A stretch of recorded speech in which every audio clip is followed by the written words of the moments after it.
you can see the world champion as well. 300 meters to go. This is a very, very late one to be launched. And here goes Ackerman on the right-hand side now. Ackerman trying to get through and box out with Philipsen. Through the centre, you can see everybody having a go. Turns on the right-hand side as well. But Groenewegen now hits the front with 50 meters to go. It's Groenewegen up against Jakobsen. Groenewegen, Jakobsen. Oh, Jakobsen into the bars. Absolutely hellish crash on the finish line as Dylan Groenewegen, we think, just got about across. Oh dear, that looks awful.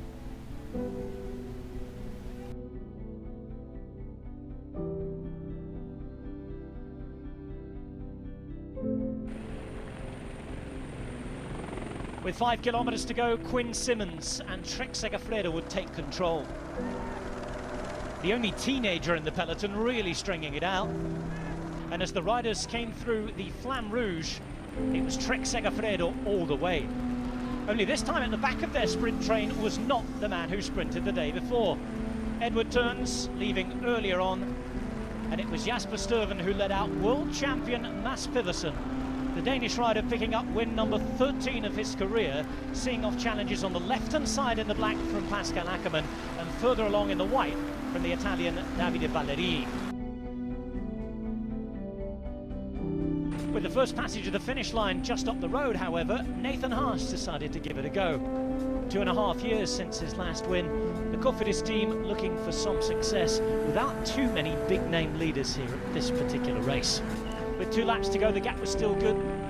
Bora Hansgrohe and the Koenig Quick-Step, however, intensified the chase. And Nathan Haas, the man from Brisbane, was left still looking for his first ever World Tour win. But once all back together and inside the final kilometre, it was still anybody's race. Yellow jersey Mads Pedersen nowhere to be seen at this point. When Richard Carapaz of Ecuador, the winner of the Giro d'Italia, went out on his own. Davide Ballerini was the first to try and chase. He would quickly burn out though, before Diego Ulissi would have to launch his sprint. Carapaz conserved his advantage, but uphill all the way to the finish, he was never going to hang on with that sort of gap. Those chases would close, led by Ulissi, but the Italian wouldn't reach the finish line in time. It was Richard Carapaz taking victory for Ineos, and with it, the yellow English jersey.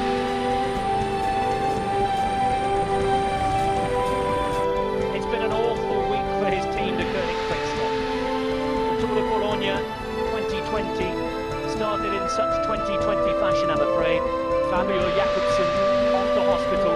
He thankfully has since been awoken from his induced coma and is going to get better. That was the good news yesterday for the Koenig Quick-Step. Today, on the road, they are back to doing what they do best. And it is their new monster talent.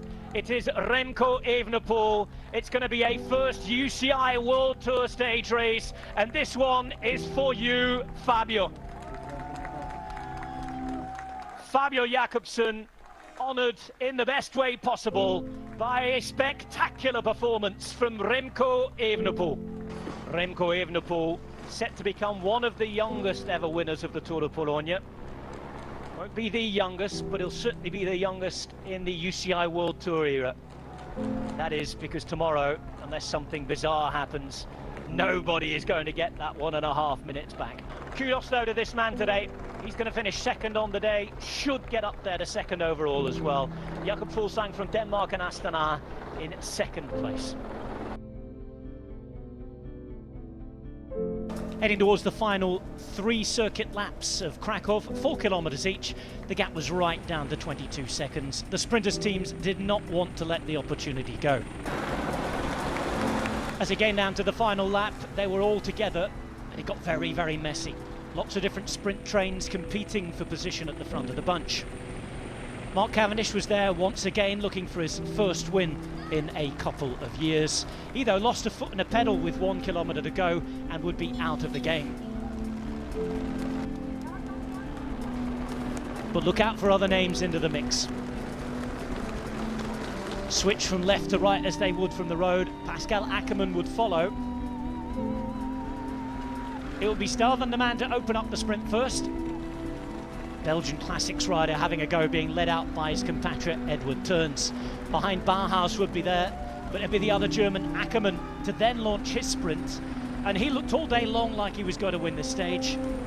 But look for the man in the blue and white, Davide Ballerini, who had never won a World Tour race until this point, hitting the front, staying at the front, and winning after 4.5 hours in the saddle.